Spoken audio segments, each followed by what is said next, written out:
So the recording has started. So once again, welcome to today's session on Introduction to Research Methodology, getting the basics right. With us today, we have a wonderful panel joining us. Dr. Jigyasa Sogarwal, she is an assistant professor at the Department of Political Science, Hindu College, University of Delhi. We have with us Dr. Agaja P. She is an assistant professor, Department of Sociology, GITAM School of Humanities and Social Sciences. Thank you so much for being with us today and for joining us here. And now I will not waste any further time and I'll hand over to the panelists. They have their own PPTs and they'll be taking you over the basics of research methodology. Just to kind of flag it at the outset, this is a very important session. Many of you have written to us to have sessions organized on research methodology, and we equally believe that it is a very significant part of our study in social sciences, especially when we are out in the field to research, right? So this is one of the first sessions on research methodology, and we promise that going further, we will do more of these and try to clarify as much as doubts as we can. Before that, just to quickly talk about our initiative, KashfInitiative. Many of you have been there in our earlier sessions. For many of you, it's completely a new platform. But Kashf is a nonprofit initiative dedicated to supporting research and learning in the social sciences and humanities. The idea is very simple. We want to pass on the lessons we learned or wished we had learned during our own academic journeys. Our goal is to make process of research and learning a bit smoother, especially when it comes to the basics and foundational training. Some of the lessons we learned on our own, and we all basically understand that these can be imparted or people can be trained at earlier, and that saves a lot of hassle going further.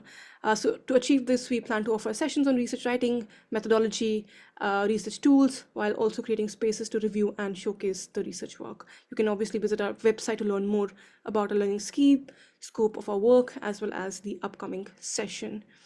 With that, let's take a moment and welcome our panelists.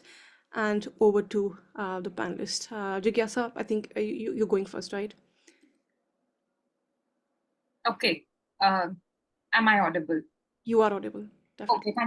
Thank you so much. On the onset, congratulate KashfInitiative for doing what seems like very good work.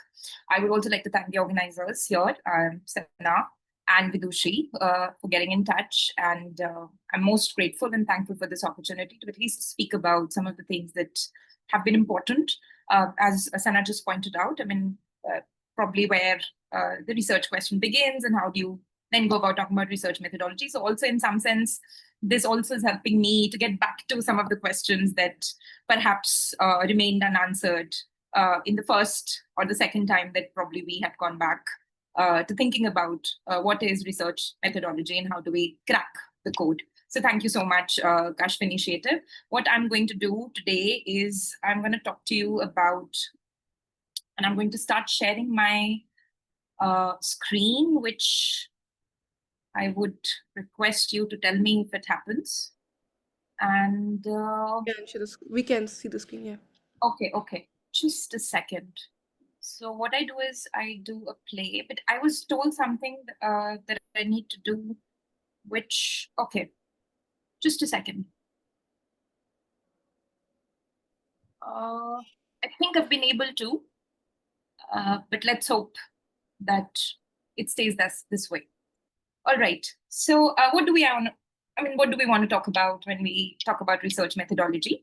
I've titled my presentation today, and I'm told I have 15 minutes. I'm starting at 6:10, and hopefully I'll be able to say everything that I wanted to say today within that time period. But I have titled this conversation as Understanding Methods, Methodology, and Approaches. And what I want to do today is hopefully speak about the difference, and even if it looks like there's subtle difference, or even if it looks like all these three things come together in a holy mixture of what would then be how you're doing your research, there are differences, and we need to understand these three categories amongst several other conceptual categories. We're talking about research methodology. And so what we want to do is we want to look at methods, methodology, and approaches and see what what does research methodology look like in the background of us being absolutely sure as to when we say what is my method, how is that different from my approach for my work. So this is what I want to do today. And now, before I start, I want to say that this is how I've kind of structured, for the lack of a better word, my presentation. I want to talk about the essential nature, the curiosity that kind of brews within all of us, where we don't really necessarily have to be researchers or scientists to be curious about the world, to ask questions. So I want to introduce the element of human inquiry and science before I start talking about what then is research. I want to talk about, after that, about the question of research paradigm, taking necessarily from Kuhn, who's talking about the idea of the paradigm. I don't want to get into that theoretical debate because that I think is a different session. I invite KashfInitiative to do it, to probably expand on that as well. Then we would want to go back to the original question that I've started this presentation with. What is research methodology? What are methods? And I'm saying, and I'm telling you here that methods are tools. And then I want to go to research approaches, make a distinction between the three, and then take you through the methodology types in detail. Hopefully, I'm able to do that given the time that I have. And then we would like to hopefully come to a conclusion that says we now know what is a research methodology and how is it different from method and from an approach. Okay, so if you look at the foundations of social research, and I don't want to start the discussion with my grandmother, but there are these very interesting insights that you would find about human life, values that we hold on to, and just the meaning of everything, including what we're doing, how we're doing it, by just talking to people who are probably older than you, younger than you. I mean, if you think in terms of knowledge and think in terms of what are values, well, they come from tradition. They come also from authority. So I was named Jigyasa and I was told I'm Jigyasa. And I have, from the time I've been told I'm Jigyasa, have thoroughly believed I'm Jigyasa. I don't think I built any research inquiry into it. I think I believed that I'm named in a certain way. And I think it comes from then the fact of how do we make sense of the world that we live in, right? How do I understand the world that I have inherited? And in that sense, the idea of getting to know what I know, and I'll come to that shortly when I talk about the paradigm. So the what question and the why question and the how question of everything that I've inherited, that an agent inherits at the time at which they start understanding the world, there is already almost always an uninitiated, unpushed tendency in human beings to make sense of their world. So that kept aside, which may be built on observation, which may be built on experience, which may be built on inquiry of the intuitive kind, which comes from tradition, it comes from authority. It comes from because everybody believes it, right? Because it comes from because everybody at all times has agreed that there are certain values and systems that we are going to accept. So outside of that, because that may also mean a certain kind of knowledge production, that may also mean a certain kind of understanding of the world, which I will now in a short while tell you that research methodology is to build a philosophy, to think about the world, to collect data about observable logical things. But then you one way come back and say, but I do that all the time. Like, why should we have a research methodology course? Why should it even be called research? And I think that's where, for anybody who starts thinking in terms of being a researcher, I think that's where that important distinction needs to be made, specifically so in the time that we're living at the moment, because I'm not a fan of a post-truth or a post-anything paradigm, but in some senses, the fact that we're losing the difference between fact and fiction, we're losing the difference between this is verifiable and this is not. It becomes even more important to start a question of research with the question of what can I intuitively come to a conclusion on, and what is scientific endeavor towards a more observable reality, more logical reality. So therefore, research is not intuitive curiosity. It is a very conscious undertaking, which then takes into account any errors that may arise in on a path to ordinary inquiry, right? It is conscious, it is scientific. And when we say scientific, there are specific ideas we talk about when we think in terms of verifiability, we think in terms of logic, we think in terms of replicability, right? That the fact that a particular observation or a particular experiment may not only be observable right now in this moment, there may be a certain way in which it could also stand the test of time, which is what verifiability and reliability would come down to. So in that sense, we're making a distinction, and consciously so, between the idea of intuitive meaning, world meaning, making meaning of the world, and the scientific endeavor, which would then be called research. Now, this human inquiry gets replicated in the scientific side or the research side of inquiry as well, which is that there is an attempt to build causal as well as probabilistic reasoning, right? Causal, A gets, because if A happens B, because if B happens C. And within that then comes A may more likely or so get B as a consequence, which will be the probability aspect of it. How long, how often, so much and so less, which would then mean an example for that would be mostly around the world, men tend to be better paid than women, which does not mean that you'll not find occasions where women are better paid in similar situation or similar work by men, but the probability question, so patriarchy question will be the cause reasoning for women being, paid less, which will then be a causal reasoning for the same question. But the probabilistic reasoning would then be how much, how often, and in so many ways, right? So these two then become the sides of explanation, cause explanation, that research, almost mimics and inherits from the inquiry question. So the weather, it seems there's a lot of humidity and therefore it'll rain, is a cause effect that has its own scientific logic. But because we've already believed in tradition, quote unquote, we believe in authority of word of mouth, and it has also been proven by experience, we tend to inherit a lot of scientific inquiry as if it was intuitive knowledge. And therefore, we have to be very careful moving forward as to what is research. Moving on, because time is currency. And therefore, the problems as they arise when we're talking about ordinary inquiry are that we may have inaccurate observations, we may have overgeneralizations, which essentially means we could look at, two cases, and then we may go about talking in terms of universalisms, universal truths, just by looking at two cases, or just by experiencing reality once, right?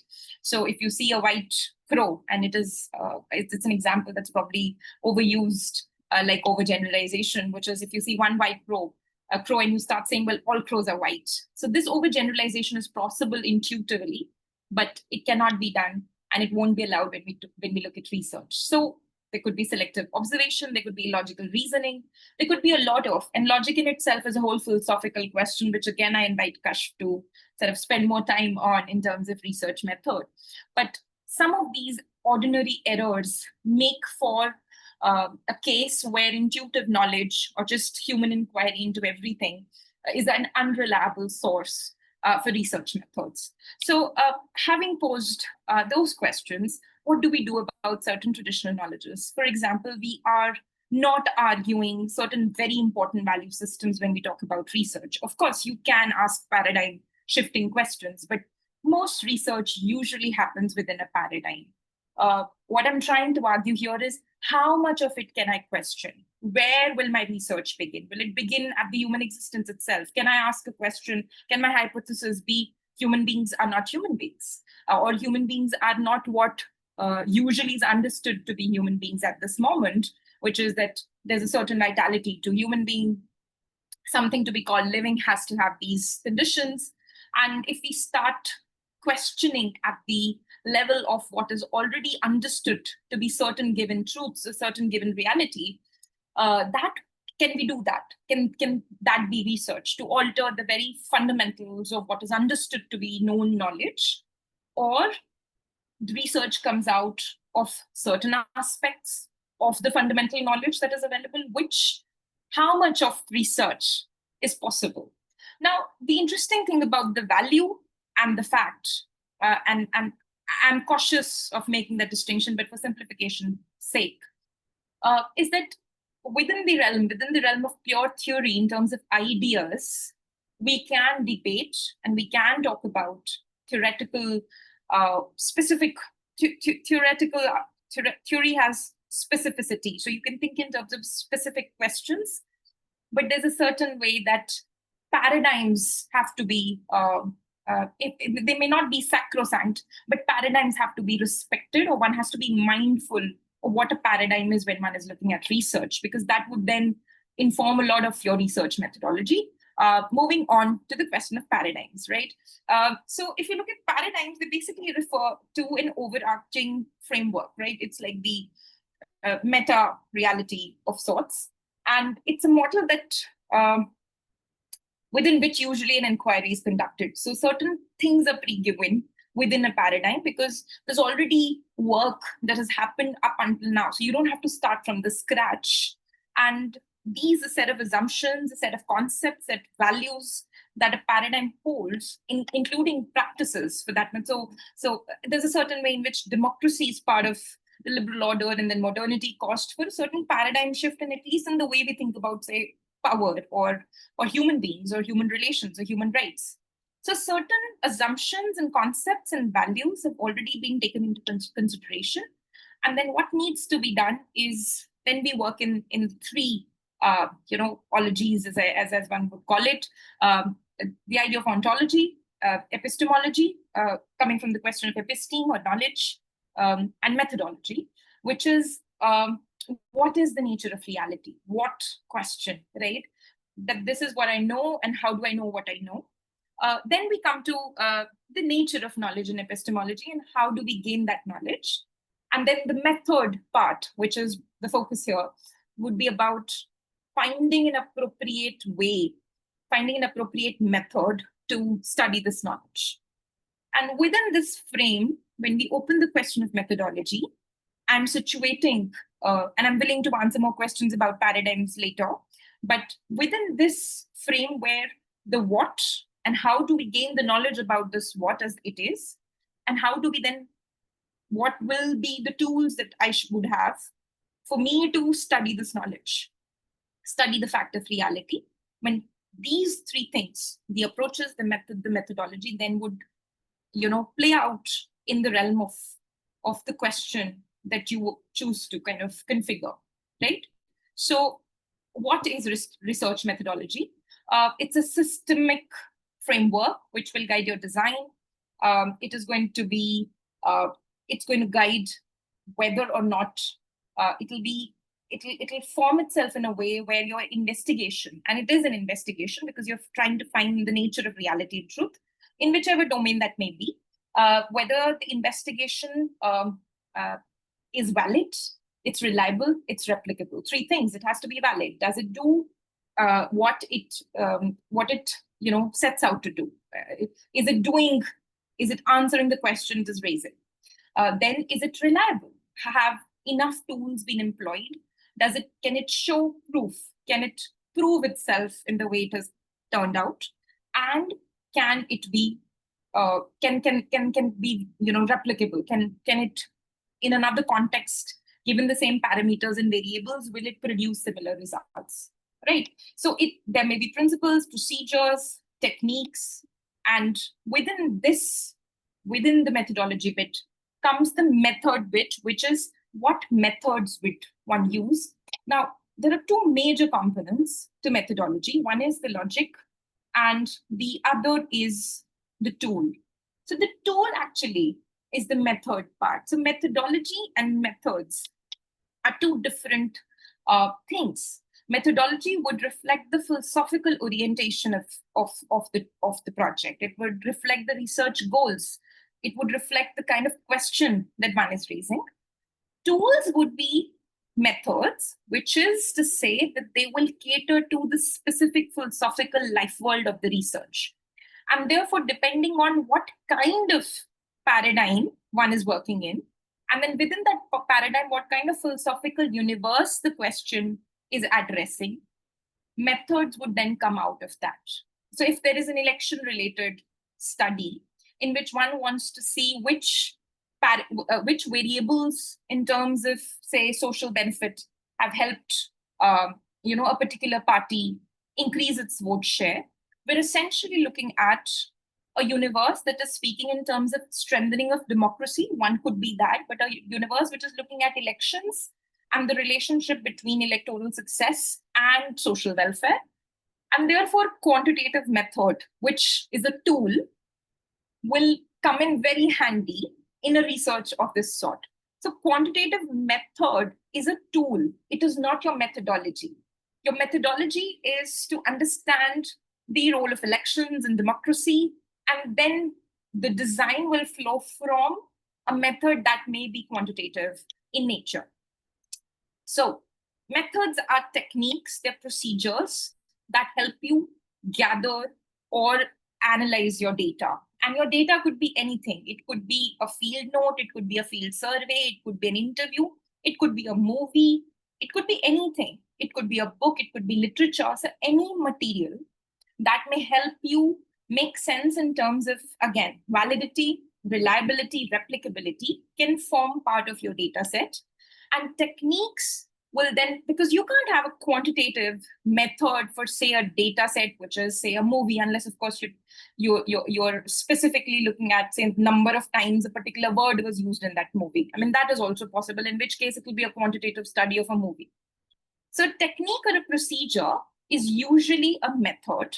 It's not methodology, it's a subset. It's a part of the larger research methodology. It could be, as I've stated in the PowerPoint as well, it could be surveys, it could be interviews, case studies, you could be doing content analysis, it could be an ethnographic field note.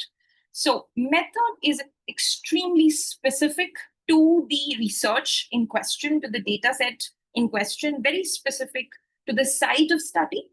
And it's a practical thing, which essentially means you may have a larger philosophy of the research in mind. You may also have your paradigm sorted.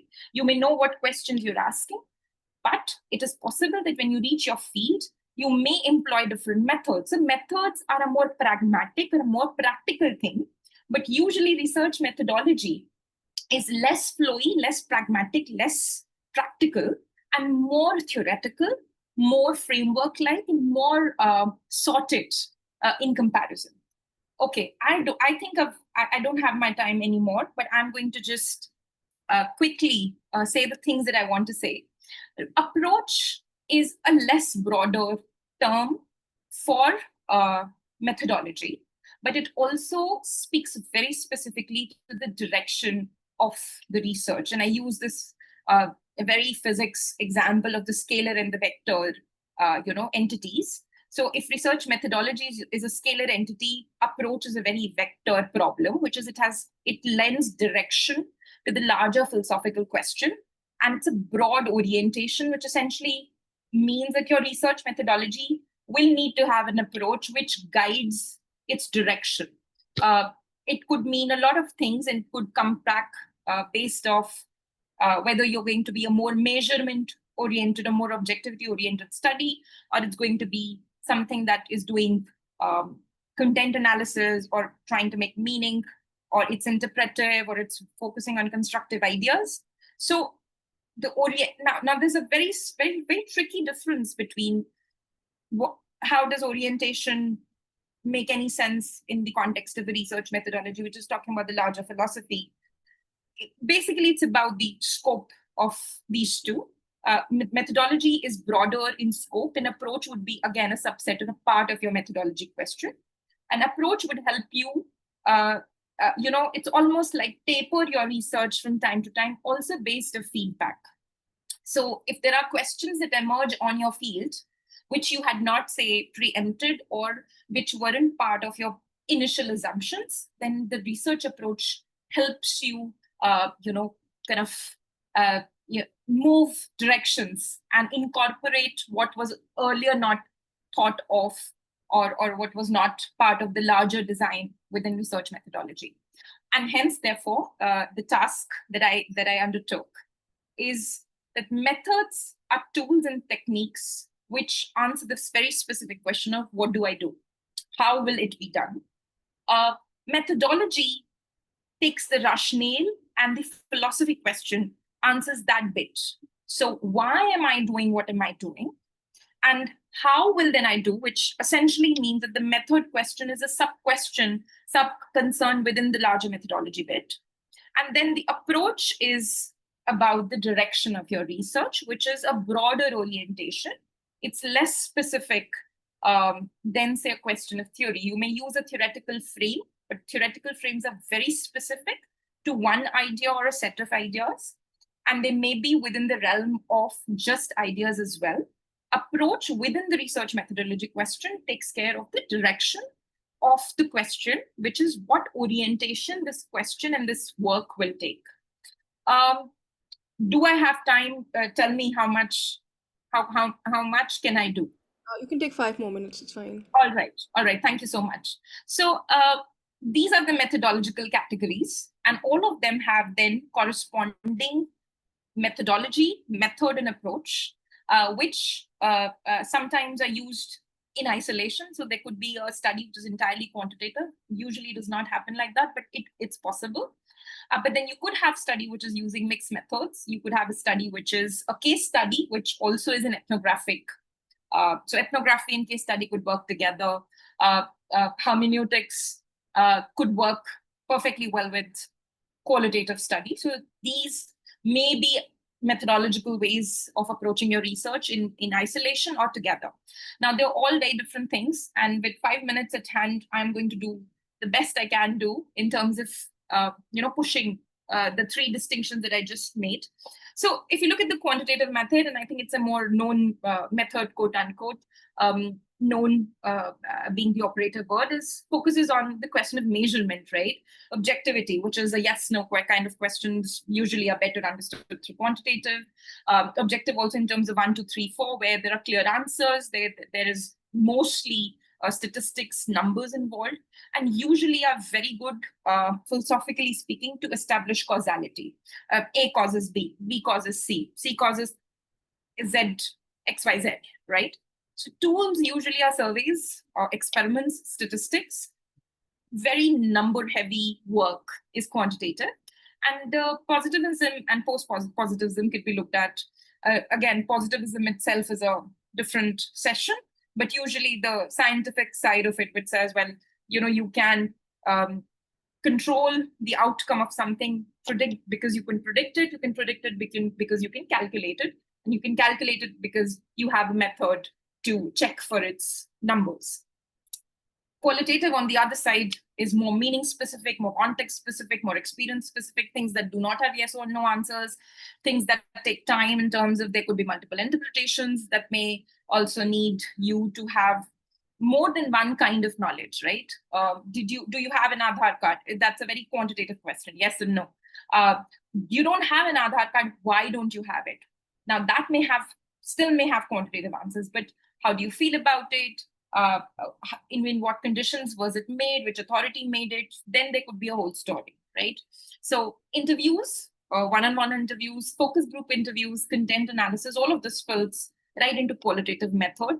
And philosophically, ideas that harp on the theoretical frames of reality being constructed, or there could be a way in which you can understand the world is constructed around certain meanings, values, etc., would fall within that frame philosophically, right? Mixed method combines the two. It's a far more pragmatic approach.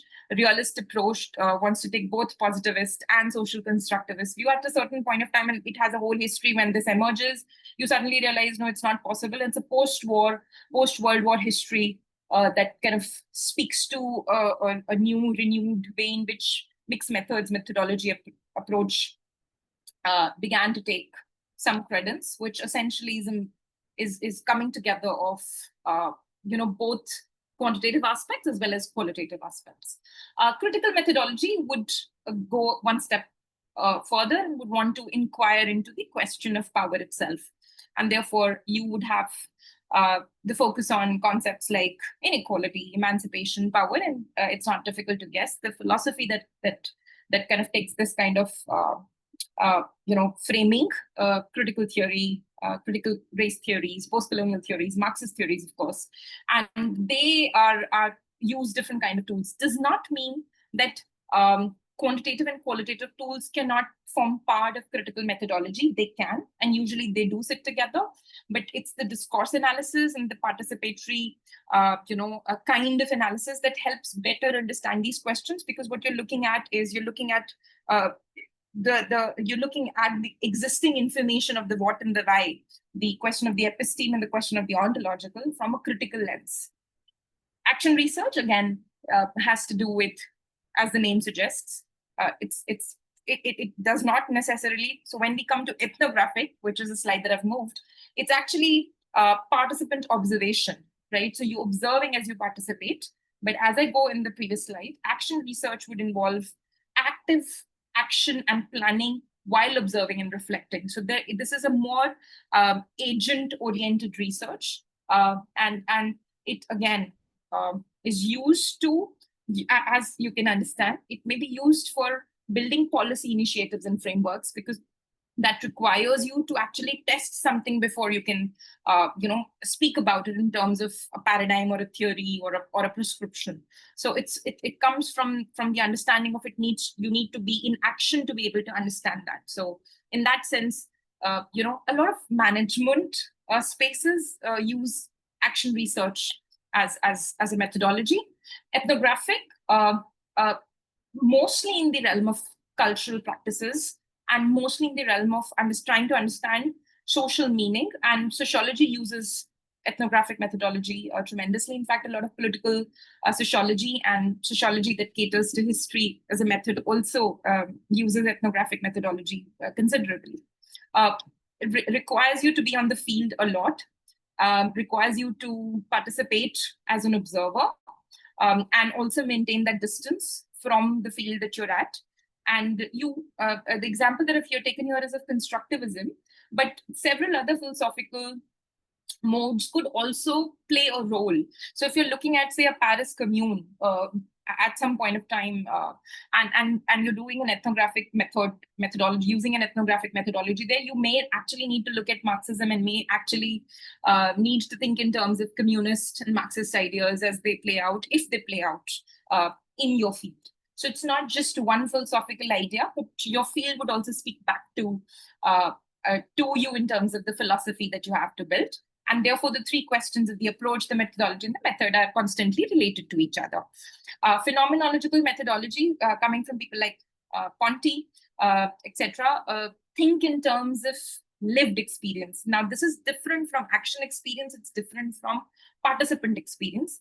It's a lived experience of the researcher or the observer, or the subject of study's lived experience. So it's the interpretiveness is absent in this story. It really comes from the experience of the agent who's gone through it. Descriptive interviews or reflective analysis, or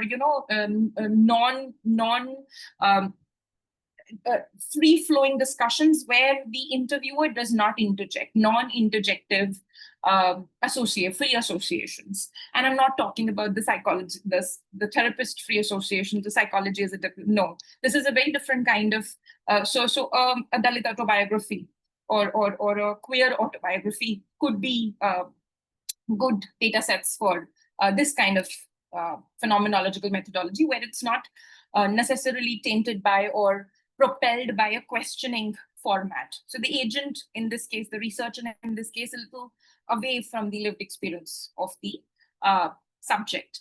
Hermeneutics is, again, interpretation of the keyword being interpretation of texts and meanings. An interesting example in our case would be how Mahabharata was, has been talked about as a text which is being narrated to someone by observation of someone else. So the interpretation, everything, the method that requires you to interpret texts and meanings, and therefore very important tools in this methodology would be the textual analysis or the dialogical analysis, or to looking at the context of what is being said. So hermeneutics is an interpretation methodology. The focus is on interpretation. Case study method, pretty fair and simple. You have a context, you have a case, and this may require multiple tools. So one could have quantitative interviews, one could have document analysis, one could have even a critical method in it. But usually in a case study methodology, you have a case and a set of cases which are then worked on. So yeah, these are the different methodologies and how you differentiate between the larger philosophical framework, the method in question, and the approach that it would take. And these things come very close to being usually have an overlap. But this is how this works. I have rushed this through, and I hope some of it has made sense. Thank you so much. Thank you for extending the time for me, organizers. I am most thankful for this generosity. No worries. Thank you. Thank you so much, Jigyasa. That was very comprehensive. And I think that's a quick overview of everything which is important in research methodology. Of course, we will have more sessions in which we will expand on each of these elements in depth. Without wasting any further time, I invite Agaja to take forward her presentation. Agaja, do you want me to share the screen for you? Yes, can you please share the slide? Of course I can, yes.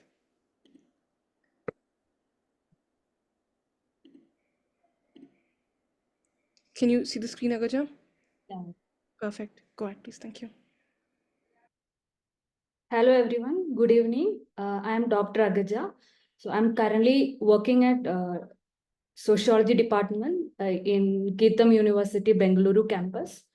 So let's begin the presentation. So I have tried to make it as simple as possible, keeping in mind the undergraduate students. So let's begin. Can you move this? Okay. So introducing quantitative methods. So I'll first read the slide and then I'll explain. Quantitative methods can be defined as techniques for generating numerical data. Although there are significant exceptions, most of the data analyzed in a quantitative fashion by sociologists originates with a person responding to a question from an interviewer or filling out a digital or paper form. Data is collected from the samples of the population that represent the population concerned. And a population can be defined as all people or items with the characteristics that one wish to study. The unit of analysis may be a person, group, organization, country, object, or any other entity that you wish to draw scientific inferences about. Sampling is the statistical process of selecting a subset called a sample of a population of interest for the purpose of making observations and statistical inferences about that population. So, quantitative method or technique is a technique for generating numerical data. So, when you try to understand quantitative method, you have to understand two concepts, population and sampling. So I'll give you an example. So my PhD work was on migrant transmission. So in Bengaluru city. So I am identifying that there are, with the help of an NGO or any report, I am identifying that there are 600 migrant transmen in the city. So that is called a population. But I cannot approach or study all the 600 migrant transmen. So I have to choose. So then I am deciding that, okay, I have to choose 100 among this 600 population. So my sampling is 100. So sampling is the statistical process of selecting a subset called a sample of a population. From a population, you are coming to a conclusion that, okay, I have to choose, in this case, 100 transmen to further proceed with my study. Okay, next slide, please. So, and then when you try to understand quantitative techniques, sampling is very important, as I said. So there are two types of sampling, probability sampling and non-probability sampling.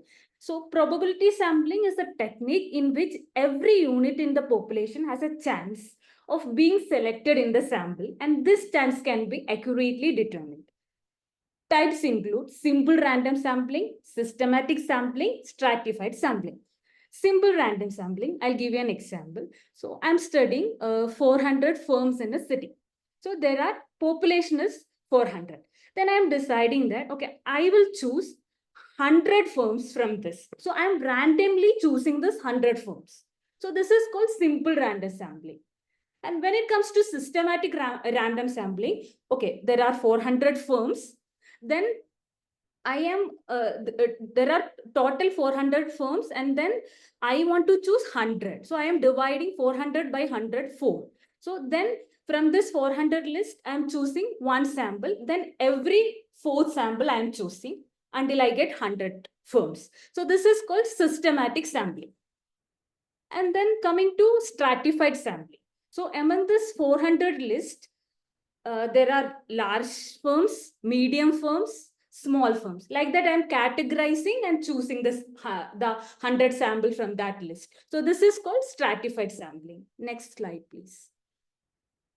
Coming to non-probability sampling. So it's a sampling technique in which some units of the population have zero chance of selection, or where the probability of selection cannot be accurately determined. Types include convenience sampling, quota sampling, snowball sampling.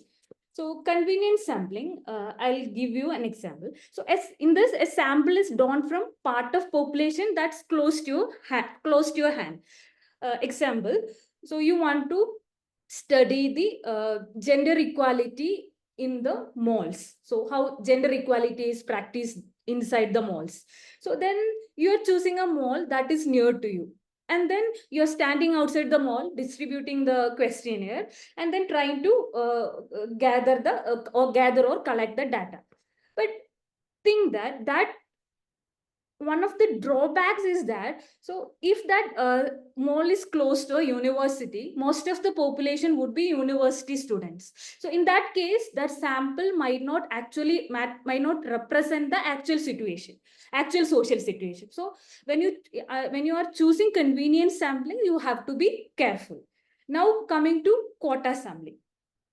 So quota sampling, I'll give you an example. So you are trying to study the voting behavior of, in this case, I have drawn the information for this part from a study material prepared by University of Queensland. So it's a very simple study material. Maybe you can also go and check. So they are giving an example about voting behavior. So if you want to study voting behavior of American population, so then you are finding that there are 70% of whites within American, if you are trying to understand American population. Then there are 50% of African Americans, then 30% of Hispanic Americans. So when you want to study the voting pattern of American population, you want to choose 100 population, 100 sample from the total population.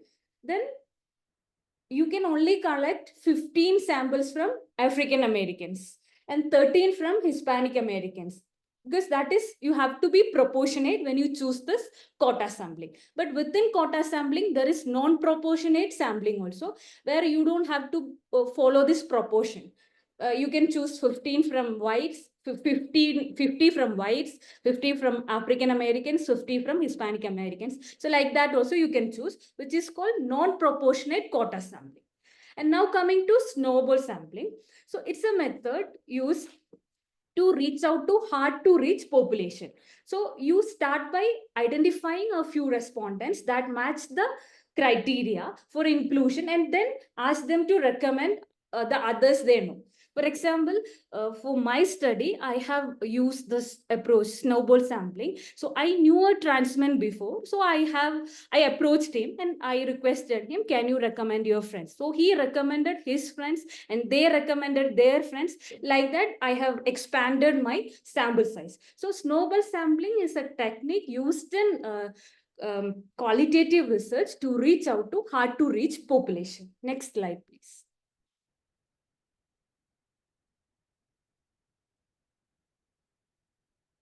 Now I am coming to qualitative methodology. So all of you will be familiar with this term ethnography. So the origin of the term ethnography lie in 19th century Western anthropology, where an ethnography was a descriptive account of a community or culture, usually one located outside the West.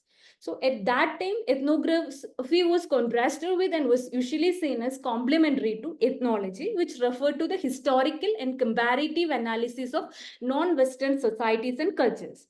Over time, the term ethnology fell out of favor because anthropologists began to do their own fieldwork, with ethnography coming to refer to an integration of both first-hand empirical investigation and the theoretical and comparative interpretation of social organization and culture. So initially, so it has originated in non-Western countries. So this social scientists in non-Western countries, they wanted to study the population, in Western countries wanted to study the population in non-Western countries. So initially they are using second-hand materials like documents, reports and all. But over time that changed and they began to come to Orient countries and then started doing field work and collecting data. So that's how this entire concept of ethnography is emerging. Next slide, please. So Atkinson and Hammersley, they have very beautifully described what ethnographers do. I'll just read it. In terms of data collection, ethnography usually involves the researcher participating overtly or covertly in people's daily lives over an extended period of time, watching what happens, listening to what is said, or asking questions through informal and formal interviews, collecting documents and artifacts, in fact, gathering whatever data are available to throw light on the issues that are emerging focus of inquiry. Generally speaking, ethnographers drawn on a range of sources of data, though they may sometimes rely primarily on one. So when ethnographers, they go to field, so usually this Atkinson and Hammersley, they say that when you go to field, you have to go with an open mind, not with any preconceived notion. So you're going to your field, you're meeting your participants, so you have to spend time with them. So you do not see them only as object of data collection. You have to spend time with them, you have to live with them, you have to eat with them. So you have to be one among them to completely erase this insider outsider boundary and collect data. Next slide, please. So there are certain features enlisted by them. People's actions and accounts are studied in everyday context rather than other than under conditions created by the researcher. So you are not deciding the course of the research. Rather, your respondents or people under study are determining the course of the research. Data are gathered from a range of sources, including documentary evidence of various kinds, but participant observation or relatively informal conversations are usually the main ones. So there are different methods used in ethnography. So interview is the participant observation, informal conversation, focus group discussion, and so on. So data collection is for the most part relatively unstructured in two senses. First, it doesn't involve following through a fixed and detailed research design specified at the start. Second, the categories that are used for interpreting what people say or do are not built into the data collection process through the use of observation schedules or questionnaires. So they're trying to say that when you are going to a field, you have to go with an open mind, not with any structured questions or like that. Go with an open mind and learn from them and then decide the course of the research other than going with a preconceived notion. The focus is usually on a few cases, generally fairly small scale, perhaps a single setting or group of people. This is to facilitate an in-depth study.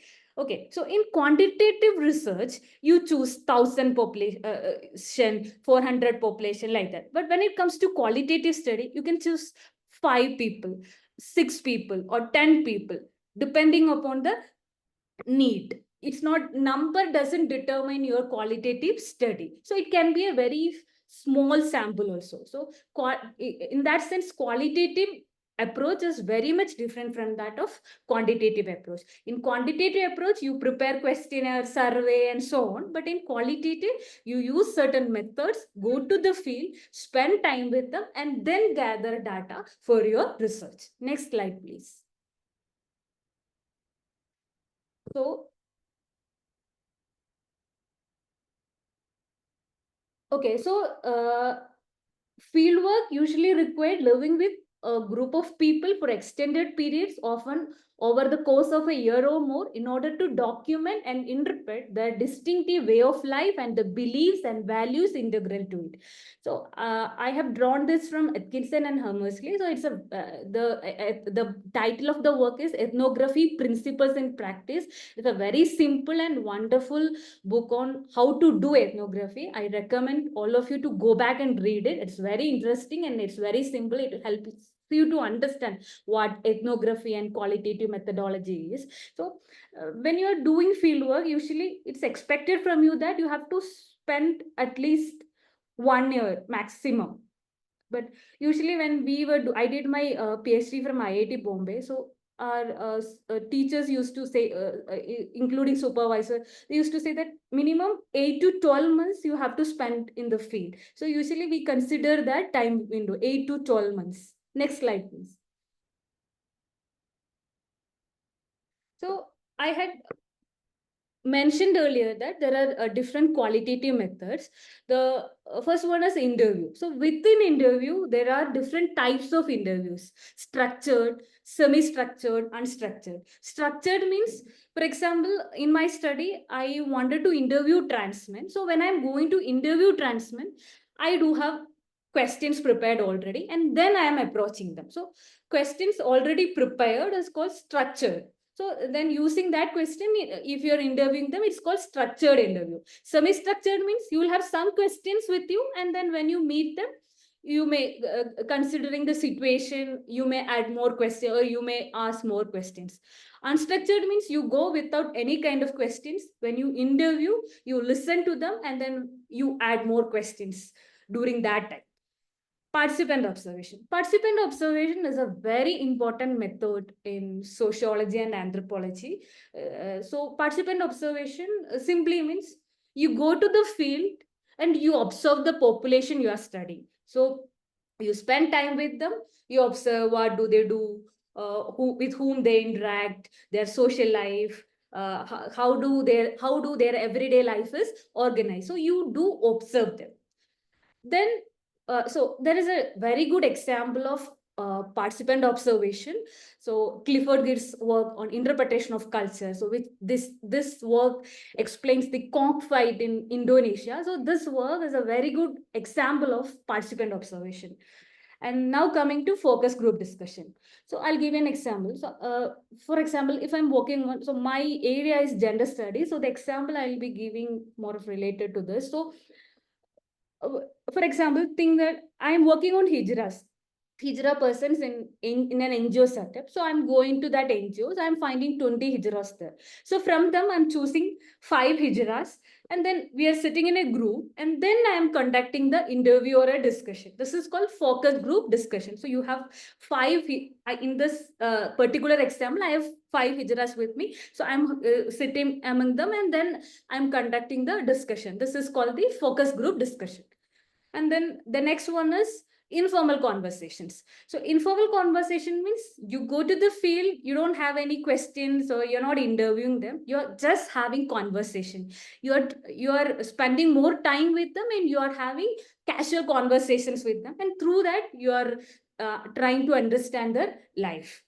And then, and also when you do field work, you have to maintain a field diary, because whatever whom you're meeting or what you're doing, from whether you have conducted interview, what kind of information you have got. So did you find any difficulty, and then how did you overcome that difficulty. So you have, from the day one to till the end of your field work, you have to very strictly, at least snippets from what happened from the field, you have to very strictly maintain that field diary. That will help you very much when you analyze the data. And then I also recommend that when you go for coding or after collecting data, you have to after finishing the data collection, you have to analyze the data. So then when you do this coding, try to use coding softwares like NBVO, Atlas, and so on. So you might be familiar with that. So because when you do this manual coding, it takes a lot of time. So most of the people are now using this coding software. So I recommend from my own experience, because I did do this manual coding and it took some 4 or 5 months for me to code everything and come up with the analysis. So I learned over time that I could have used softwares like NVivo. So I would always recommend using softwares like NVivo to code the data. Okay, yeah. So, and I do have some reading list suggestion to begin with to undergrad students. So this is a very small reading list, but this you can use as a beginning. So Ethnography Principle in Practice by Atkins and Hammersley. It's a very simple reading on, it will really help you to understand what qualitative methodology is. And then the Sage Handbook of Qualitative Research, and then the Sage Handbook of Quantitative Research is also there. And then William Ford's Street Corner Society is a very interesting ethnographic work which talks about an Italian slum population. So and then Writing Culture, the Poetics and Politics of Ethnography, edited by Clifford and Marcus. Thank you.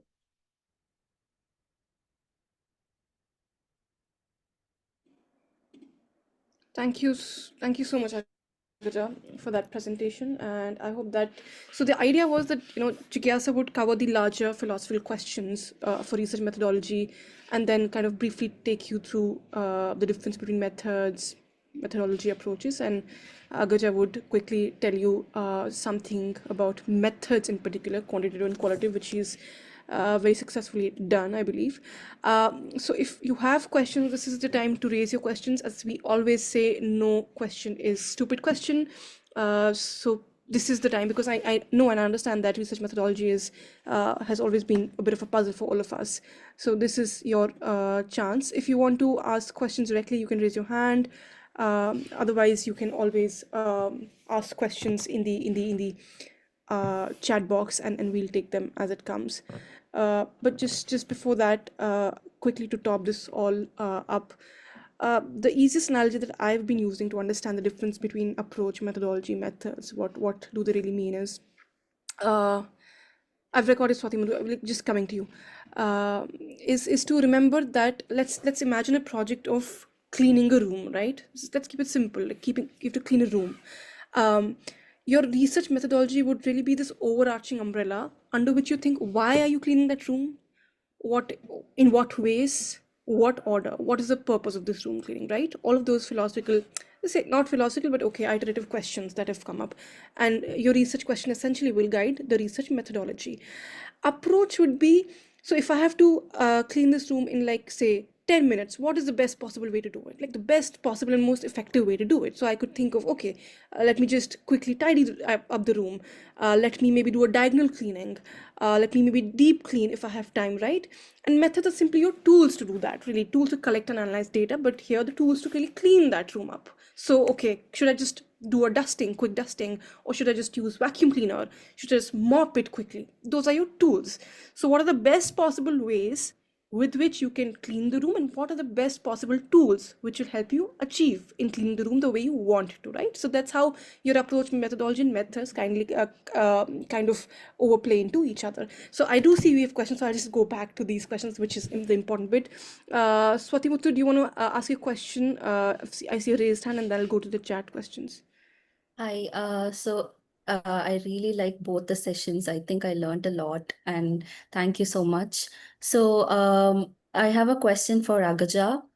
So I really like the way you explain ethnographic methods in very simple terms. So my first question is, you said you need to take at least 8 to 12 months in a given research setting in the field to actually do to collect enough data for a good ethnographic research. So what if I don't have any, like, for example, I have to research something very inaccessible, like the way you said. So for example, like, I'm researching refugee camps, like people living in refugee camps, or people living in psychiatric wards. So if I'm interested in those subjects and I want to collect knowledge from the people living through it rather than from reading from it, but I don't know anybody who's part of that community, how do I actually have access to it in an ethical way where I don't bulldoze into their life and make them feel like authoritative person trying to collect information? So that's one question. And another thing is like, so when you live with a population or a set of people, how do you actually like, does it mean that you can only be with a population with whom you share something, like at least language or culture or something common, so that you have something common ground to be able to understand what's going on? Otherwise, it might feel like you're just standing in the middle of something that you really cannot actually grasp. Uh, Third is another practical question, like you mentioned about the softwares. So this is the first time I'm hearing about them and I would really like to learn them. So are there any places that like, is there a course that I can take to learn them, or is there any direction that you can suggest that I should be looking at for learning them? Yeah, thank you. Okay. Thank you for your questions. For this first question, 8 to 12 months, it's an ideal. There is nothing like, there is no rule that, okay, you have to follow this 8 to 12 month rule, nothing like that. If you feel that, if I've used 6 months and if you feel that you have collected enough data and you can do your writing with that data, and if you're confident about it, you can, you go ahead. Like, there is no structured, or there is no written rule that, okay, you have to strictly follow this. But ideally, it's been suggested that 8 to 12 months would be good, because you will be able to collect ample amount of data, because ethnography is not an easy way of collecting data, because you're studying a particular population. You might not be an insider always, so they may not be easily open up to you. So first, when you go conduct a preliminary study, it might be a failure, then you will have to go twice, thrice, or you will have to keep approaching them. So it might take time for them for you to erase that insider outsider binary and get into the world. So that's why it's been suggested that 8 to 12 months is an ideal time for conducting ethnography. But if you are taking less than 8 months, and if you're feeling confident that you have collected enough data, that's enough. There is no written rule. And then regarding this refugee community, how would you establish a contact? I think you have chose that particular area or a topic, and you have to find out your own way of establishing contact. So I can give you my example. I decided to work on transmen community for my PhD work. So I did not have any contact with, I'm not part of a transgender community, I'm an outsider. So I did not have any contact. So when I was doing MPhil, so I actually did my MPhil on an NGO which worked on lesbian and bisexual women in Kerala. So that time I had met a trans man. So I maintained my contact with him. So when I started doing my PhD fieldwork, I approached him and I told him that I'm trying to work on trans men. So when I met him that time, he had suggested me that try to work on trans men, because there are very less work on trans men. Mostly there are works on hijras. So I told him that I don't have any contact. So he's Bengaluru based. So I have chose my field site as Bengaluru. So what will I do? Then he told me that he suggested me his friends. So then I approached his friends. Then they suggested their friends. Like that only I expanded my contact base. So initially I knew only one trans. So but through them I expanded my contact base. And then at some point I realized that that data is not enough for me, because I am able to reach out to only people recommended by my key respondents. Then I realized that, okay, I have to do something else. Then I participated in a program organized by an NGO. From there, I happened to meet some trans men. So like that, I devised my own tools or techniques to find more samples. So you only will be able to find out how to establish contact or how to find your sample, because you very well know your area or the topic you chose. So I don't think I can suggest, but you will have to find out. But usually when you are studying about hard to reach population, in sociology we use, or in social sciences we use snowball sampling technique. So like that, if you know a person, you can contact that person, and then through him or her or them, you can expand your contact base. And your third question, when you live with them, you need to know the language. So when you read a lot of ethnographic works, ethnography is not that easy. It's not that if you're choosing a population, not part of your community, or in that sense, and if then if language is different and you have to successfully conduct field work, you might have to learn the language. There is no other option. Otherwise, we will not be able to establish a rapport with them. So you have to take some pain. So when you read wonderful ethnographies, you will be able to understand how ethnographers learn the language of the population they are studying. So you will have to, if a situation comes that you will have to learn their language to understand their lives, you will have to learn. Yeah. Just to quickly add to that, the other way that you can figure out to access different communities is through social media. You can always create posters with QR codes. You do have to get some ethical approval for that, but it does then, kind of, it's basically you give out those calls, and sometimes what happens is, out of luck, it does reach the relevant communities, 1%, 2%, and then they circulate it. So that's one. The other is you always look out for NGOs and organizations working with these communities, and you can reach out to them, send them emails, etc., tell them about your project, and then they'll help you find the different, basically the relevant people who can help you with your research. So that's one. The other is, you mentioned about NYVO and other coding softwares. It's a very important question, and there are different online certificate courses. You can Google it, they'll come up. But we also, at some point, Kash will definitely do free workshops to take you through those coding software, because we do believe that these coding softwares really make the work easy and then save us a lot of time. So do look out for our call when we do those Just workshops. to add one, so regarding this NBO, I think some institutes have access to it, right? So probably you can go back and check whether your university or institute subscribes it, because many universities provide this free subscription. Yeah, there is free subscription, Oh, but thank you. you'll have to learn. Yeah, there's a whole lot of training involved. I hope that answers your question, Swati. Yeah, thanks a lot. I think I got the answers for everything. Thank you so much. Yeah. I'll go to the chat box. Meanwhile, if anyone has further questions, please feel free to drop them in the chat box or raise your hands. Meher has asked this question, I think, because replicability was mentioned by Jigyasa, so we'll have answer. Yeah. So how is replicability ensured in the ethnographic method? This is a very interesting question. It's also a question that is pitched two sides of this method, and Agaja here would also agree with me, and so many others who may have a thought of ethnography as a method in the work that they've done, is that there's a clash between positivists and ethnographists, or those who are using constructivist ideas to think in terms of how do you make the positivist science, which includes verifiability, replicability, work with ethnographers or ethnography.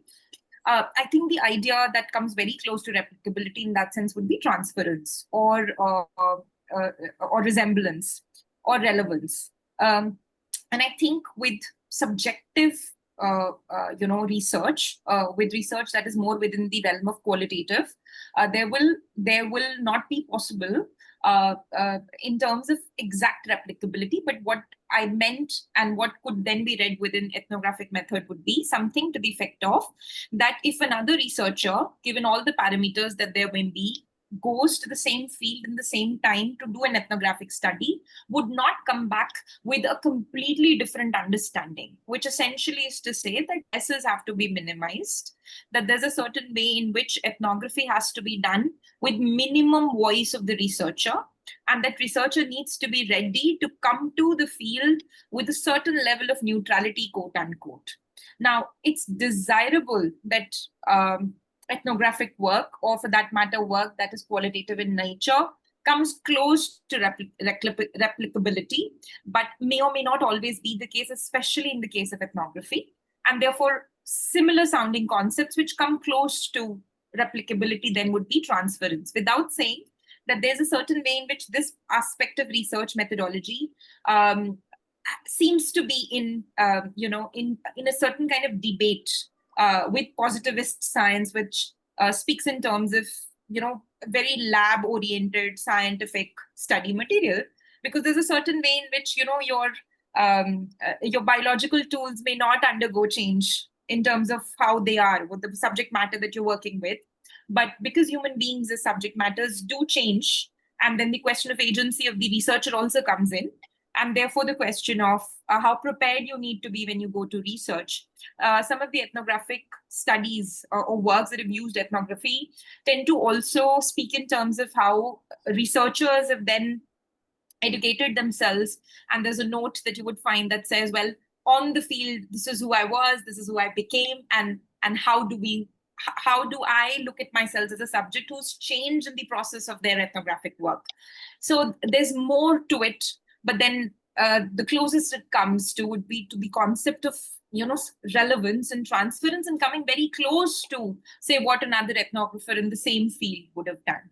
So if not exact replicability, it shouldn't be the work shouldn't be so biased and so because ethnography also, if the organizers allow me another 15 seconds, is somehow also related to if you were to think of it critically with a certain, and I see Agaja mentioning that in her presentation, to a certain anthropological way of looking at the non-European, so that there's a Eurocentric bias in the way some of that has been used, especially in anthropology. So that also then opens this method for a critical reading vis-a-vis who the researcher is. So the researcher becomes their lens becomes very important in this conversation. So perhaps not replicability, but the closest that comes to would be the idea of relevance and transference, and coming close to, at least in terms of concepts, coming close to other researchers at the same seat. I hope that answers the question. Yeah. Agaja, do you want to add anything to that?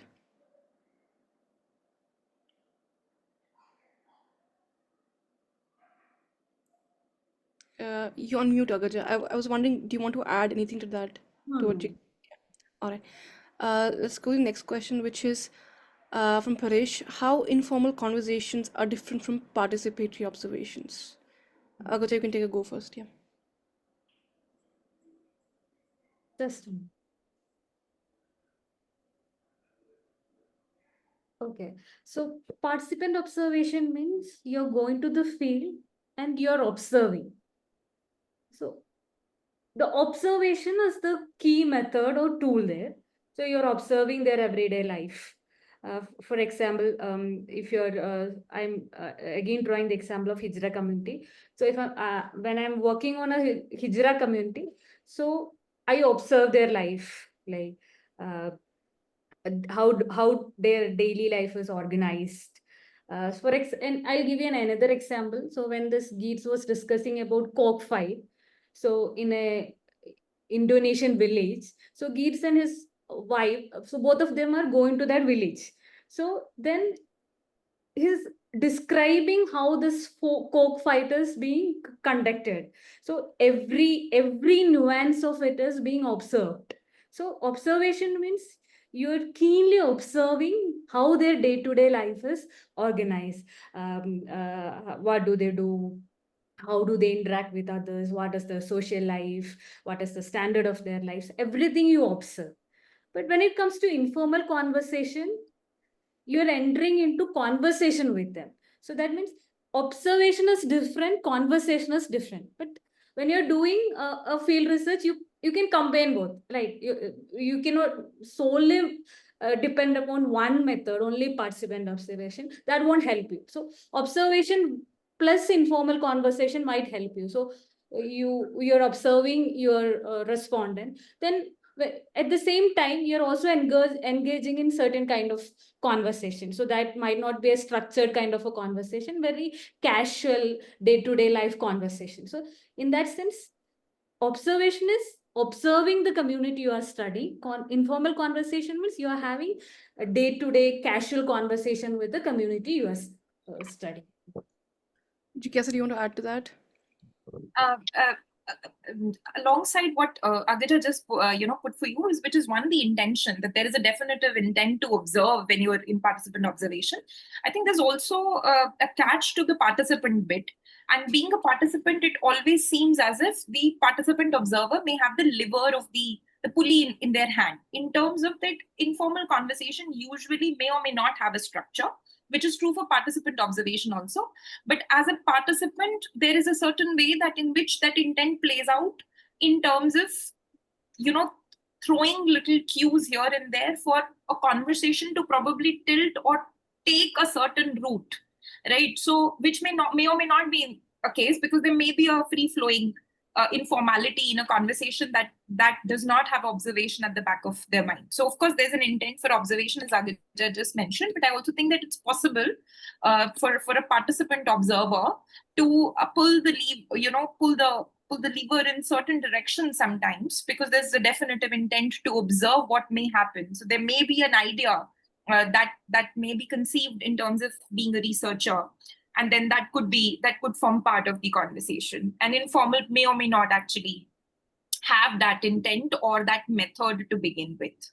And yeah, so along with the intention comes intention for observation, also comes the intention to be able to plant certain things, maybe structured, may not be structured, into the conversation such that there is enough to observe, because then there's a catalyst, which is the participant side of the observation. Yeah. I mean, can we think of an example to make it like simplify this? To simplify to the participant, I'll take the example of this book that was written on China's one-child policy. I'm forgetting the name of the author right away. And hers was an ethnographic study at which time she was also conceiving. She was in the process of conceiving, and then she was pregnant. She was working on pregnant women who were accessing childcare and prenatal medical health facilities. And what then was happening was that she was observation, in which she would, being a researcher, would throw questions at a group of people who were all pregnant, which would then involve some aspect of her own pregnancy to see how they will react to it. So she at one point speaks about her swollen feet and how, as a working person with swollen feet, so she throws that conversation and then uses that catalyst to see how everybody else observes how everybody else responds. And then from there, she variably is taking note of which class location which woman comes from, who has help with respect to a vehicle or a driver, or who's walking to work. So how they respond to that one stimulus then becomes a keynote for her to then get into several other variables. So in that sense, an informal conversation may not have had that intent and may not then get into the variables that then are available, say, for somebody who has research in mind and wants to get, the idea of class, the idea of whether it's your second pregnancy or your first pregnancy into bit. So yeah. Yeah, thank you so much. I hope that simplifies it, because I think examples help a great deal in this. There's a DM, and I also have a follow-up question, which I want to kind of flag here. And it has come up a lot of times. The notion that we work when it comes to quantitative methods is, if they're numbers, it's going to be quantitative. Similarly, this idea also flows when you're working in mixed methods, right? Idea is, if they're numbers, whatever we are doing, as long as we're doing qualitative, but they're numbers, it's mixed method, right? So mixed method, you keep hearing. So can you just elaborate and break down these things further to kind of tell the audience that just because you have numbers doesn't mean it's neither mixed nor quantitative, really. And yeah, Jigyasa and Agaja, either of you can go first. As I said before, and to begin with, I'm not an expert in quantitative method. I am my area is mainly qualitative, so I don't have much idea. But to the best of my knowledge, or as far as I understand, in quantitative method, this number of sample is important. Like when you're studying a particular setting or firm, so that number you choose is important. For example, you have to identify the total. If you're studying, as I said before, studying 400 firms in an urban area, or 400 schools in an urban area, then you have to, among this 400, then you have to uh, select the from the total population. You have to identify the total population, and then you have to detect the number of sampling, or and you have to for example, considering the nature of the study and your research objectives, everything, you have to detect the number of sampling. And then number is very much important when it comes to quantitative research. But again, that when you're preparing question is, it's like yes or no, agree, do not agree, maybe. So these kinds of things come up. But when it comes to qualitative research, for example, you have this autoethnography. Uh, one person drawing their own experience can write an ethnography. So that their population sample is only one person. And then if you're studying a particular population, and then in a qualitative methodology, if you're trying to understand the firms, you don't have to go through all the 400 firms or then detect. You can choose, if you can take 15 firms and do a very in-depth qualitative study. But when it comes to quantitative methodology or quantitative techniques, number is very much important. That's what I understand. Jigyasa? I would take from what Agaja just said is I think the idea is really objective and subjective. I think that's where the game is really when it comes to quantitative and qualitative. I think numbers become important.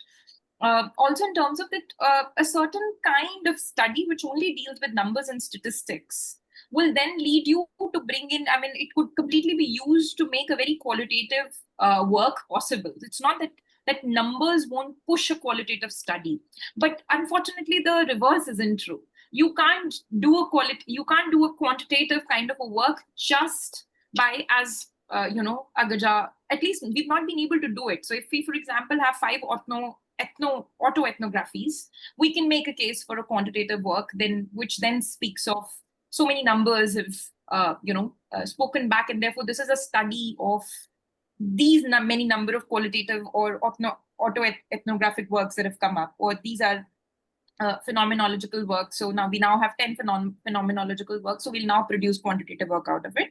So I think the sense that one needs to approach this from is not from the perspective of numbers, but because it so happens that statistics can very well feed into a very interesting qualitative work if we were to take, say, a different kind of research, which probably hasn't happened just yet.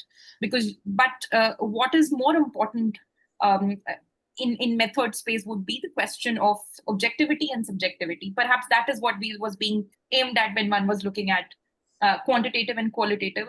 That is why I also mentioned that I don't think there are purely quantitative studies and purely qualitative studies anymore. I think some of us who've been on field would agree that the field is now being approached from several directions to make a more comprehensive idea of, say, but then there are say work of political economy, or say gig work, something that's very interesting work that I've been exposed to recently, and I haven't been exposed to it earlier. I realized that they're very important qualitative, subjective questions, but you're inevitably coming to that point via numbers. How many number of people are involved in it?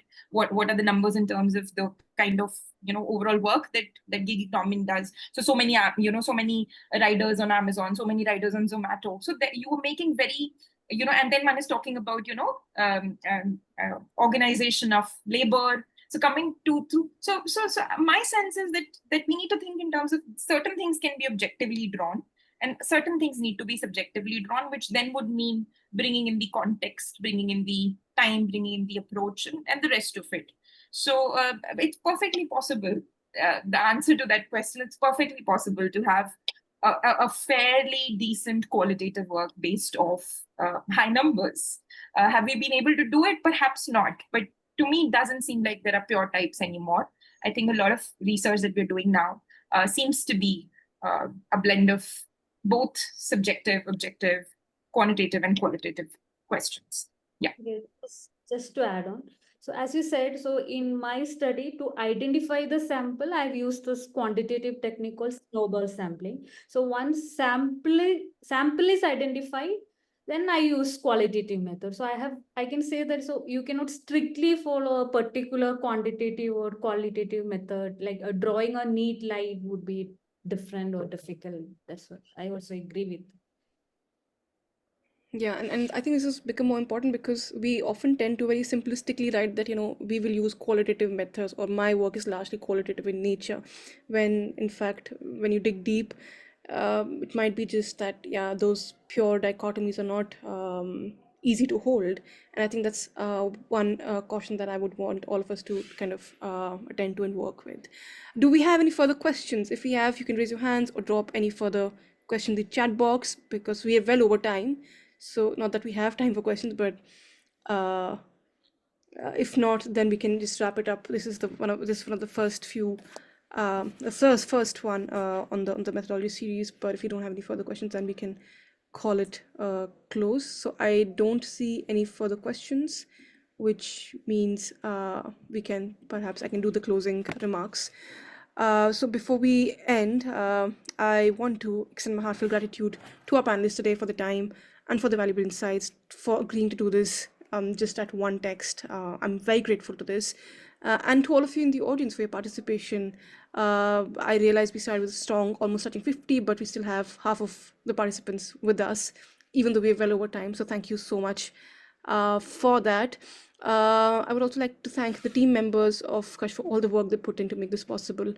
We will shortly circulate feedback forms. Please fill in those so that we get to know what is working out for us and what is not, and therefore we can improve our work. If you have any queries or would like to reach us out, please feel free to email us at contact@KashfInitiative.com. I've already signposted the relevant links and an email ID in the chat box. For those of you who want to stay updated about our future events and resources, please subscribe to our newsletter by visiting our website. It's the best way to make sure you don't miss out any upcoming sessions and opportunities. There's also a next session coming up on 14th June. The posters will be released out soon. It is on how do we prepare or write a research proposal. We will discuss things like what is a research proposal, what elements it constitutes of, and how do we really put it together and write a research proposal. Also, if there's a topic related to research that you or your peers feel is important but hasn't been addressed yet, or if you have specific ideas, please feel free to write to us. We'd be more than happy to organize a targeted session for your college, department, class, or even a small cohort or group. Our goal is to make these sessions as accessible and relevant as possible to meet your needs. And that is why also we now record the sessions, because we understand that some of you have caregiving responsibilities. The recording of the open sessions will later be made available on our YouTube channel. To stay updated on our upcoming events, you can visit our website or follow us on social medias. We are now on Facebook as well. Additionally, the PPTs and the other session-related resources will be uploaded to our website soon. For this PPT, we did not do any work. It's entirely our panelists who've made these PPTs on their own. So again, we're grateful, very grateful for that. So do check out the PPTs if you're interested. So with that, we come to a close. Thank you all once again, and have a great weekend. Bye-bye. Thank you.